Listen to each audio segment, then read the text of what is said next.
And we're back. Hello, everybody, and welcome if you are joining us for our final speaker for our California Classical Association South Fall Conference.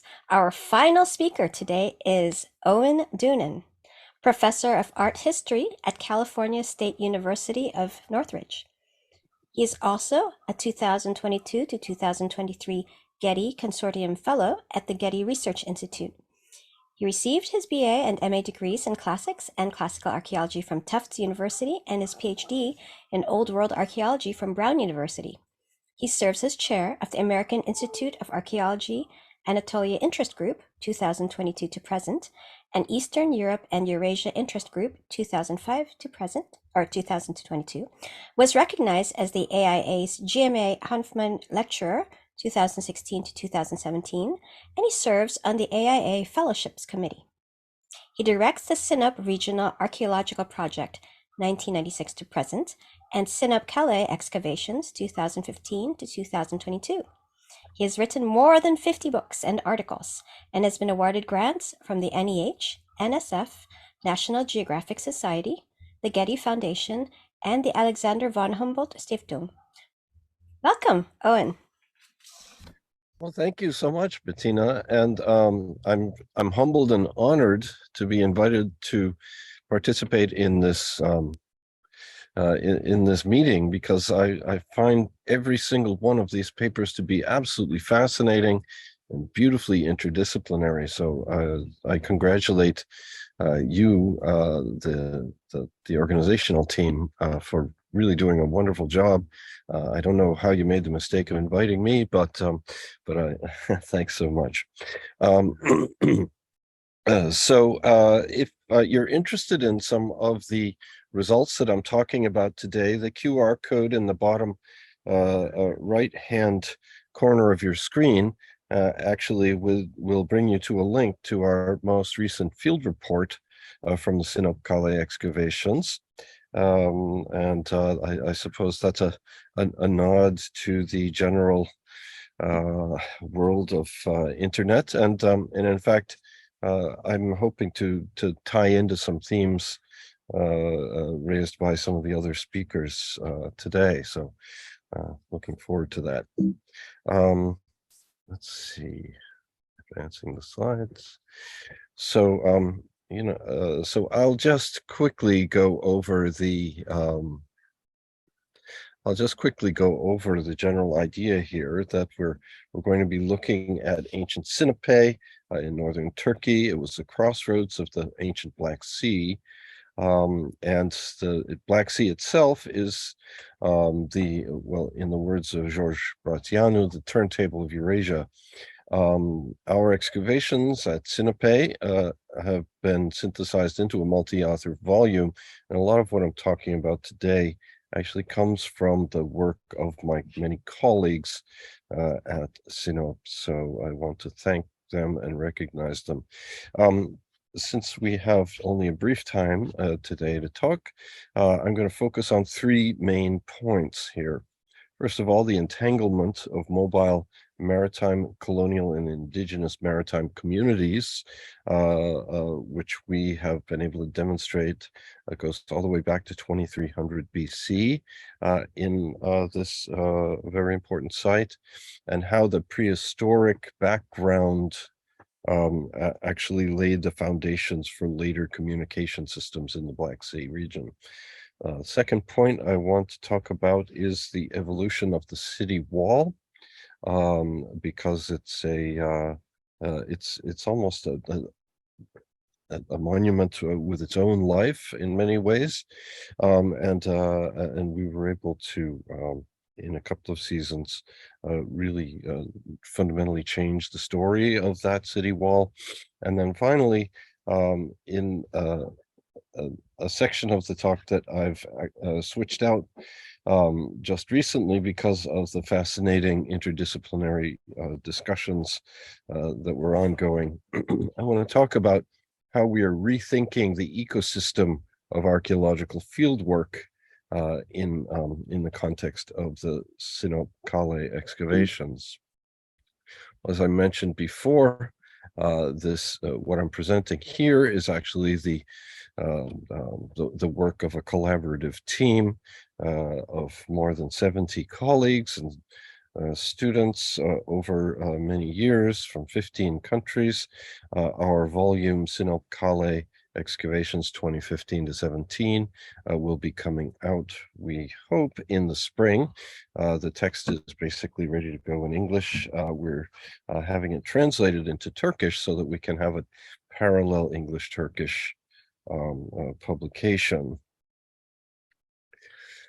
So just to orient us, here we are at UC Irvine, and we're going to be flying across the continental United States and the Atlantic Ocean, over the Mediterranean to northern Turkey, and Sinop Kale is located at this isthmus connecting the headland and ancient city of Sinope to mainland area. It's a absolutely stunning site, but it's also been a site that has been the central point of Black Sea communications from 2500 BC onwards. So here we can see the map of the Black Sea. Sinope here you can see is directly across the Black Sea from Crimea at the narrowest crossing, and it's so it's a sort of maritime crossroads for east-west traffic along the Anatolian coast or the coast of Turkey, and the north-south traffic from Crimea, between Crimea and northern Anatolia. This is why we chose this location for our research project, going all the way back to the mid-1990s. And from 1996 to 2013, we conducted a series of systematic archaeological surveys in the region. And during those surveys, we were finding persistently these very interesting patterns. Actually, I'm going to skip ahead a couple of slides here. We were finding this pattern of small sites that really just a handful of huts going back to 23 or 2500 BC, and these little sites had on them no evidence of any kind of complexity socially or culturally, but they did have imported pottery coming from faraway places. So here is one site called Kocagöz, and at Kocagöz we found pottery from the eastern part of Turkey and all the way from the eastern parts of the Black Sea, the Kura Araxes culture. Another fascinating example is Guluavlu here, a little later than Kocagöz, which had examples of pottery from Bulgaria, the Karanovo VI phase, from Ukraine, the Yamnaya culture.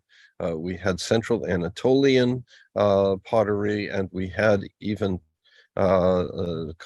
comparative pieces to the Troy II phase in northwestern Turkey. So really fascinating, but far-flung communications network of some sort. So what was behind all of this?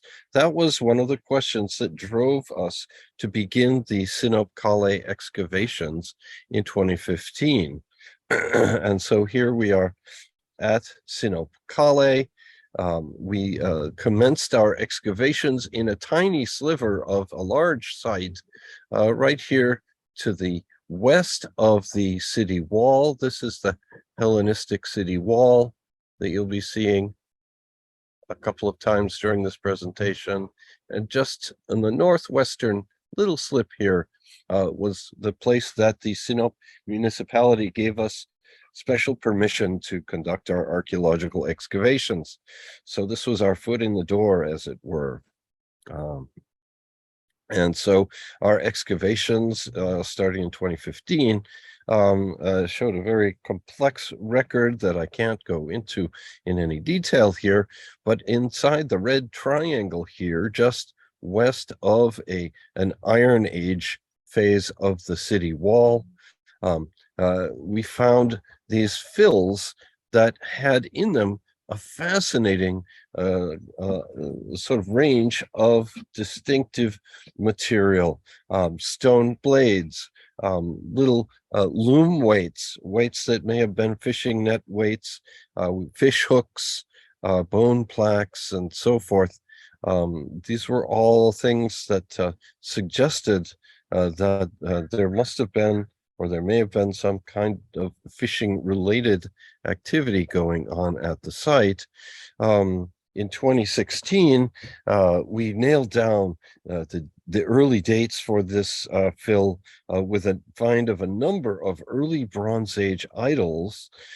These are same as typical of central Anatolia in about 2300 BCE. So we were able to take the historical date of Sinop from 630 BCE all the way back to 2300 BCE because of our excavations in this area.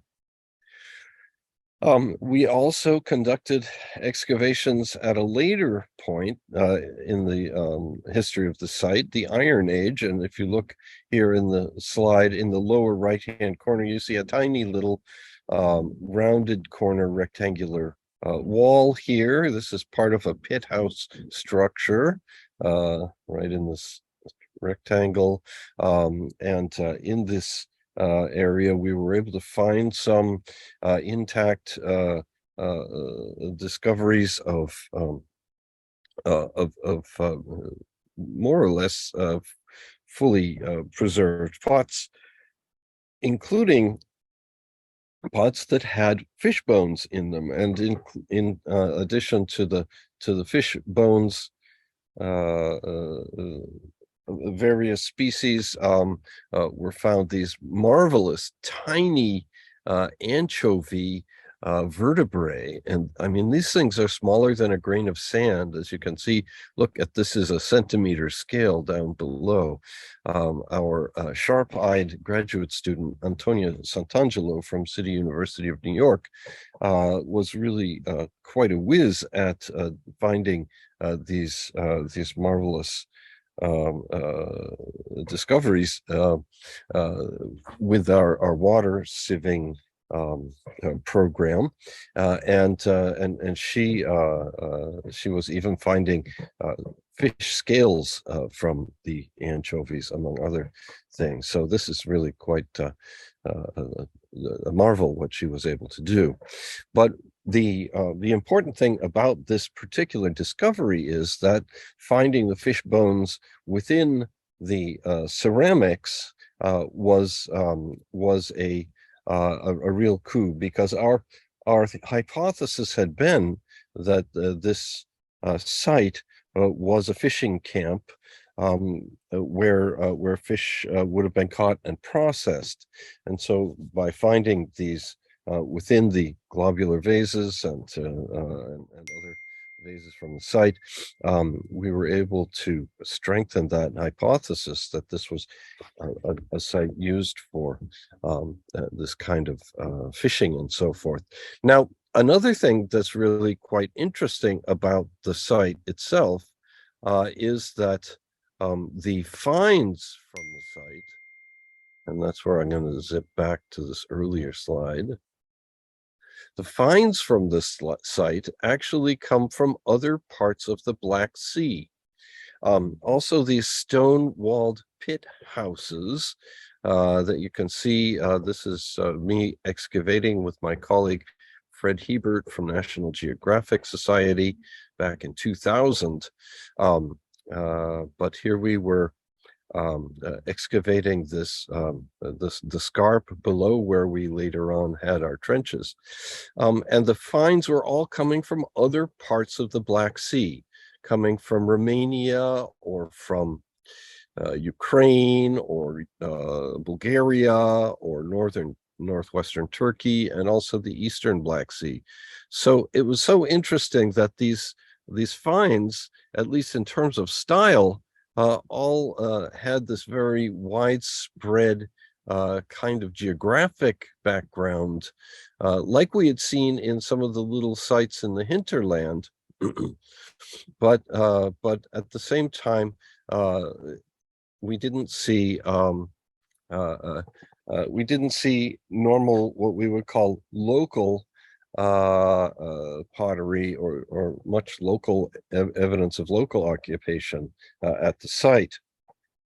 Interestingly, finds of a boar and other terrestrial animals suggested that whoever was here at the site in this early period was had access to terrestrial animals, but with the evidence of these pots, I think with the fish processing in these pots, I think we can feel pretty confident that what we have here is a story of a fishing encampment of some sort. And actually, architecturally, it seems to have been built and rebuilt and rebuilt and rebuilt many times. There's very little evidence of long-term stable occupation here. And so our interpretation at this point, before we can go excavate the village on a larger scale, is that we're looking at this seasonal fishing camp that then had these connections all around the Black Sea, going all the way back to 2300 BC or even earlier, and that this explains not only the presence of the site at Sinop Kale, but also this interesting anomaly we found in the local small sites, the Bronze Age sites, which showed all this imported pottery, or at least pottery coming from far away. And so looking a little more broadly around the Sinop region, there are actually a number of these kinds of sites at Akliman over here to the west, at Gerze to the south, similar kinds of sites that suggest that there were a number of places in the Sinop promontory where this same kind of pattern was evident. And so I can't go into detail today, but actually that has been, I've used that to develop an argument that there was a distinctive Bronze and Iron Age maritime culture around the Black Sea that laid the foundation for later trade systems. Okay, shifting gears, I want to talk a little bit about the evolution of our city wall. And I mentioned before this early city wall that you can see here in the oval. This is the stone facing or glacis of a city wall that was that had the stone facing on the west side. It ran across the narrow isthmus, defining the site, and then in the back, if you look, this is a little confusing. There's a Byzantine wall that crashes through the entire trench here in the middle, and then on the other side from the Byzantine wall is the interfacing of the terrace wall that was the base for a large mud brick built city wall. So this is a kind of city wall that's known from archaic cities in especially Ionia.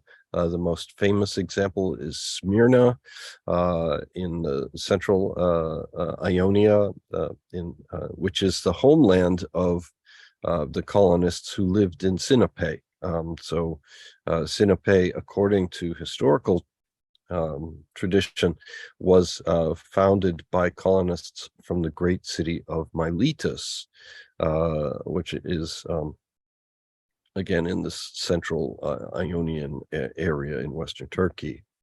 Anyway, here you can see the stone facing. It's my opinion here, although we need to excavate further to really not nail it down, that that these very regular looking stone, sort of flat stones and cobbles are probably reused building materials from earlier bronze and iron age huts built on the site that then were put up as the stone facing of the wall. You can see here in the detail down below the degraded mud brick topping in this orange soil above the stone facing. Okay, and so so this archaic phase of the city wall, the ceramics inside it dated to probably the 6th century BC and maybe even the mid-6th century BC. And this had not been known in any way before we started our excavations in 2015. So this is another very, very exciting development of our excavations. Here's a reconstruction of the city wall from Smyrna in Ionia, just to give you an idea of the construction with the rubble-filled core, rubble-filled platform faced on the front, and then a mud brick wall above. Excuse me. So then we also were able to work on the chronology of the monumental Hellenistic period wall, which had always been associated with a king named Pharnaces based on his historical conquest of Sinope in 183 BC.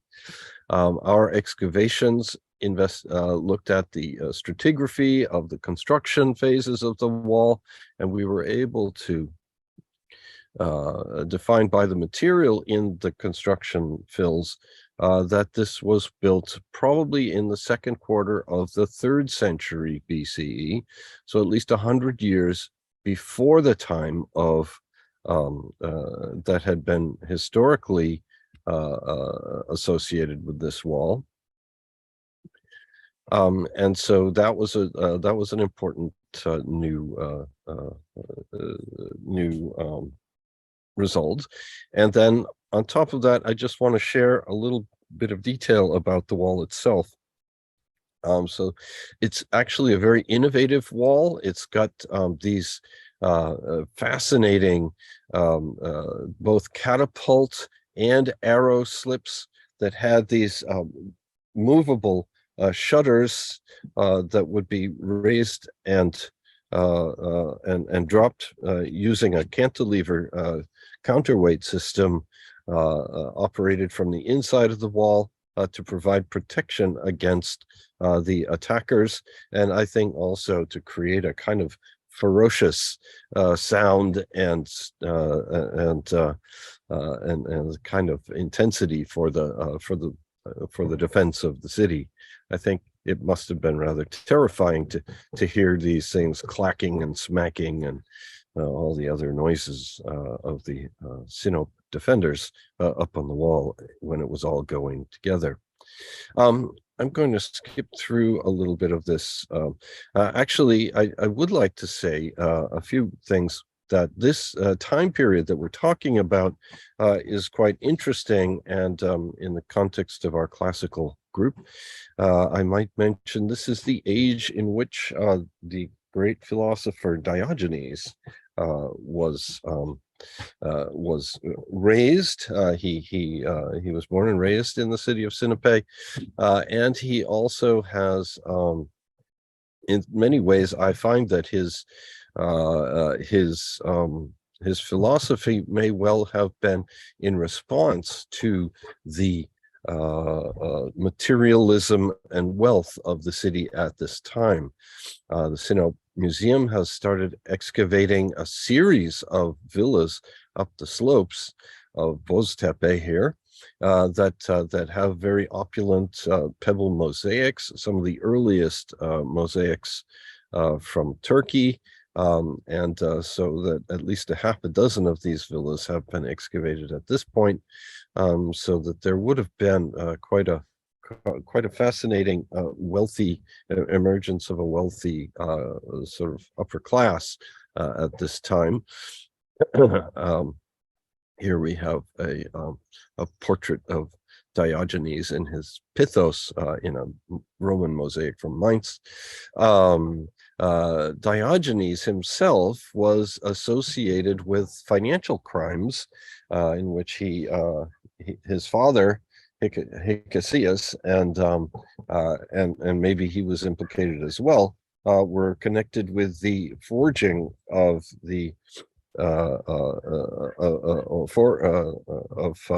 of fake coins in the city with the and so this is an interesting kind of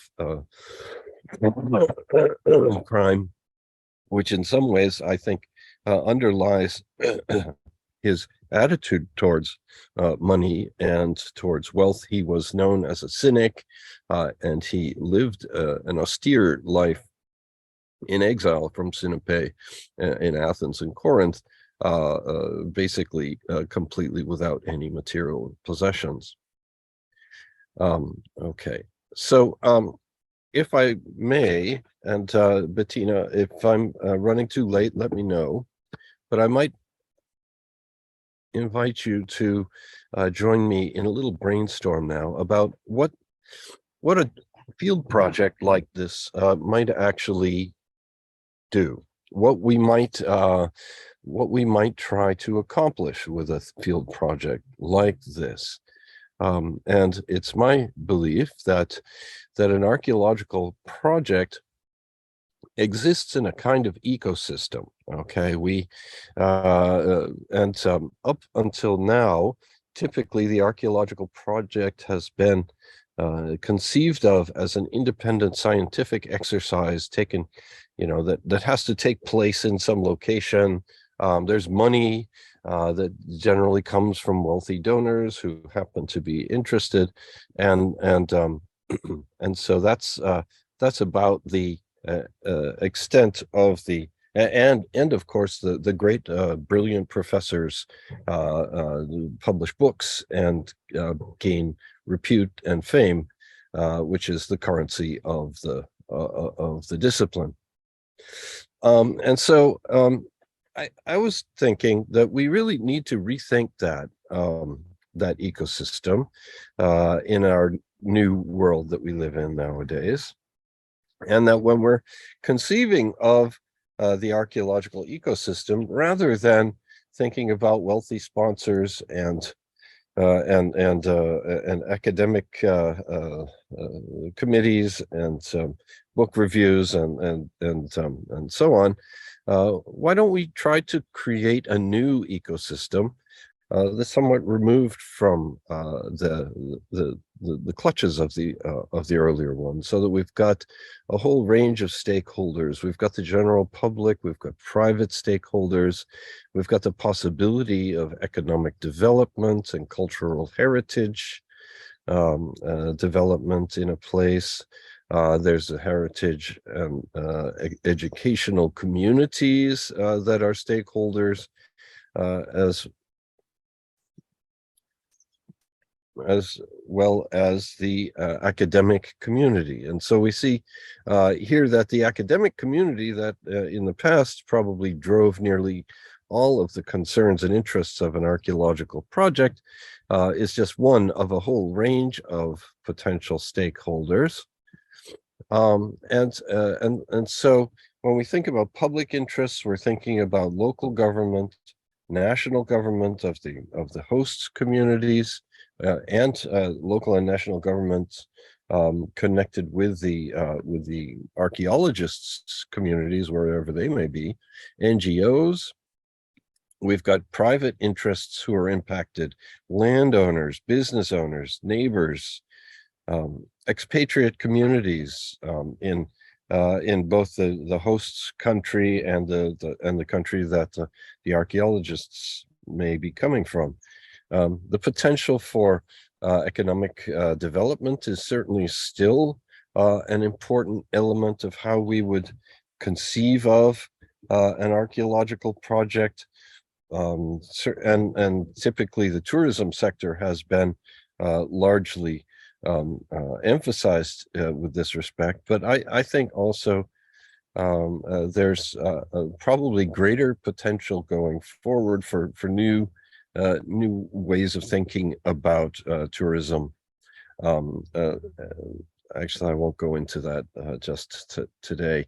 The educational community. So the local and international K through 12 education. So in other words, how can archaeologists doing field work reach out to our K through 12 communities in our own countries, but also in the country where we are engaged in research.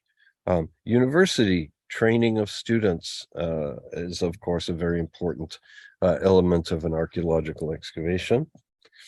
The idea that cultural heritage community, including museums and NGOs, national and international interest in maintaining and preserving cultural heritage and promoting and spreading the word about cultural heritage. These are all essential components of an archaeological project. And then, of course, in addition to all of that, rather than driving the whole thing, we would think about the academic community, including multiple universities, presses, academic societies, and so forth. So we really do have an awful lot of stakeholders that we need to keep happy if this is going to move forward, if an archaeological project will move forward. And for example, stakeholders like the local landowners, or who gives permission to use land. Well, some of that comes from governments, some of it comes from landowners, local politicians and political frameworks. The environmental costs of an archaeological project, we need to factor in, to what extent is it worth it to fly a team of 50 or 60 people over across the Atlantic Ocean to a place to conduct an excavation when those costs are becoming more and more I think a factor for concern. Financial support. How do archaeologists justify our work to financial sponsors?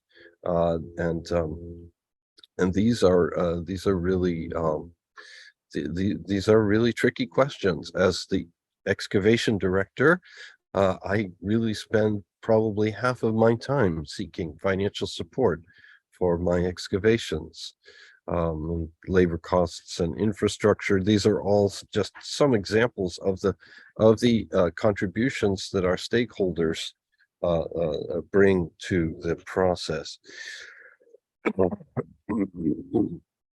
And so Alexander Bauer and myself, we've been partnering on this project for almost 25 years. And here we are together at the Explorers Club in New York, presenting a replica of the Shield of Pharnaces in the Getty Museum to the mayor and the parliamentary representative of Sinop as a symbol of our collaboration with the local community. And it's absolutely, I think, essential to take into account the needs and the interests of local communities in order to create an effective fieldwork process. Not only the upper level guys like the governors and the mayors and the parliamenters, but also people involved in the archaeological and the enthusiast community. So on the right-hand side, we have Hussein Voral, the museum director of Sinop Museum. Down below, we have Ahmed Chobanoglu, a local enthusiast who actually flies drones for us to record our excavations, and Hikmet Tosun, a culture director locally. Even the workmen, the villagers, the workmen the local craftsmen who we engage in various kinds of work on the site. Well, one of the things that I think we can do as in envisioning what benefits we bring to the community is a kind of cultural programming. And so I've invited on 3 occasions large delegations of leaders from Sinop, including the mayor and the parliamentar and the assistant mayor and leading businessmen and others to come visit us at Cal State Northridge, at the Explorers Club in New York, at the World Bank and Washington and other places. And this has developed relationships between the Turkish American community here in the US and the community of Sinop. So here we have a tangible, but perhaps somewhat surprising positive outcome from our work. Not exactly academic, but on the other hand, very meaningful for the people of Sinop. We have also, of course, the impact that this has on students. We always have at least a 1-to-1 ratio of Turkish to international students working on the dig, and that ensures a great sort of camaraderie that emerges over the course of the 6 to 8 weeks of excavating every summer, and that's also, I think, a tremendous benefit educationally. So when we think about the costs of flying all these people overseas, we have to think then that perhaps it's justified by the marvelous educational benefit of that will change many of these students' lives. I've also engaged our community, our art community here in Los Angeles and at Cal State Northridge, where I organized an exhibition called Stone Sounds back in 2017, which also then went to New York and was at the Explorers Club in New York, and also to Toronto. And in fact, we're going to install Stone Sounds in a Byzantine tower in Sinop. We hope. We hope next year. We'll see if we can get the permissions. Furthermore, I've been working, and this is something that Bettina knows pretty well. I've been working I've been working on an animated a series of animated stories about Sinop. This one, The Siege of Sinop of 70 BC.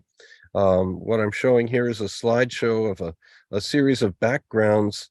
We're still working in the animations, and we're hoping that Bettina will join us to compose the background music for the story, which which talks about the siege of Lucullus siege of Sinop by Lucullus in 70 BC.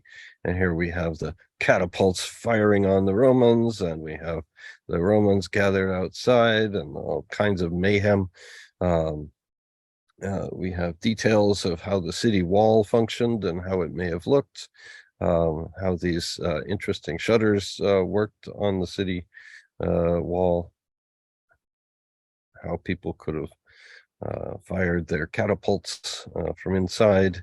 But in the end, the Romans prevailed. They stormed the city and scaled the ladders and broke through the gates. And then there's a lot of exciting music for you here, Bettina. and then come on, it's going to catch on fire soon. Spoiler alert. Yes, there we are. Poor Sinop catches on fire. So that's just a very rough draft of what the animated version will be. Okay, so I'd like to thank all our stakeholders. I'd like to thank our supporters for supporting this project. I'd like to thank you, Bettina, and everybody here for your patience and interest. And yes, I think I'm done. Thank you so much for that. You answered so many questions that were coming up in chat, actually. So informative, especially towards the end when we're thinking about how do we connect our studies to the world. And you just, wow, that was so thorough. Thank you so much for that. So let's open up to Q&A. Anything that Owen did not answer, or just comments saying how marvelous that truly was. Owen, thank you.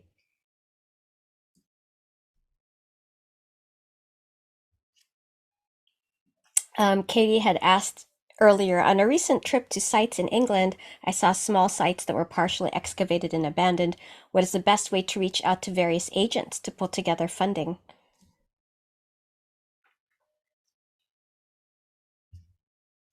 Oops, you're muted right now, Owen.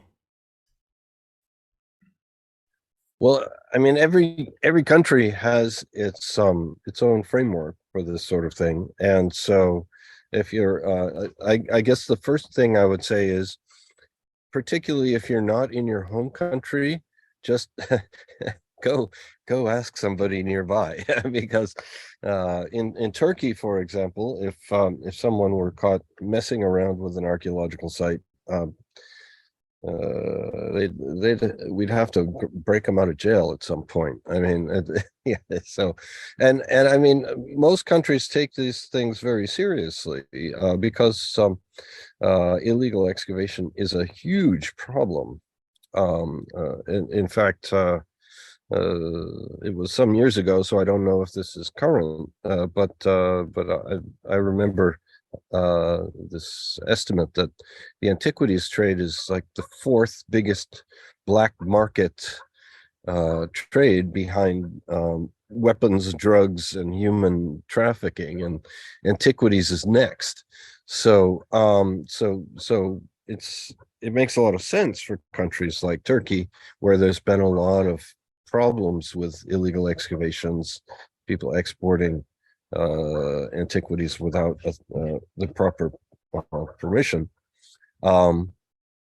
It makes a lot of sense that they would have strict rules about this. But that being said, if you're walking around in England, I suppose I'd ask at the local historical society or the local museum, what do you do?